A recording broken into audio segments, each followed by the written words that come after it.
ఇంకెన్ని సబ్బులు కొనాలి పింకీ నీకు? మార్కెట్లో ఉన్న సబ్బులన్నీ వాడేసావు, అయినా నా చర్మం డ్రైగా ఉంది అంటావు. మా ఎన్ని వాడినా నాకు అట్లనే ఉంది మమ్మీ. అయితే నూనె క్రీమ్లు ఏవోటి రాసుకో, అంతేకాని ఇంకే సబ్బులు నేను కొన్నాం. మా మనమే తయారు చేసుకుంటే ఎట్లుంటుంది ఇంట్లో సోపు? అవన్నీ మనతో ఏం అవ్వవు. లేదొదినా, మనం ఇప్పుడు ఇంట్లోనే సులువుగా సబ్బులు తయారు చేసుకోవచ్చు. న్యాచురల్గా ఇప్పుడు సబ్బులు ఇంట్లోనే తయారు చేసుకోవచ్చు. చేసుకుందామా అయితే? సరే, నువ్వు మీ అత్త చేసుకోండి. చిన్నత చేసుకుందామా? సరే పింకీ, మనం తయారు చేసుకుందాము. ఇదో మమ్మీ, మేము తయారు చేస్తాము. డ్రై స్కిన్ కోసం లావెండర్ సోప్, గోట్ మిల్క్, ఇంకా విటమిన్ ఈ క్యాప్సూల్స్ వేసి, ఇంకా చార్కోల్ సోప్ ఆయిలీ స్కిన్ ఉన్న చిన్నత్త లాంటి వాళ్ళ కోసం, ఇంకా రోజ్ సోప్ మీలాంటి వాళ్ళ కోసం, అన్ని నార్మల్ స్కిన్ ఉన్న వాళ్ళ కోసం.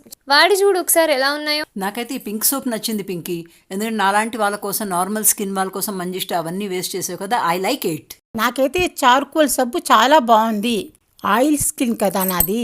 ఇంకా ఈ లావెండర్ సోప్ అయితే దీని స్మెల్, దీని క్రీమీ టెక్స్చర్ నా డ్రై స్కిన్కి అయితే ఎక్సలెంట్గా ఉంది మమ్మీ. ఇంకా నేను ఎప్పుడు బయట సబ్బులు కొనను.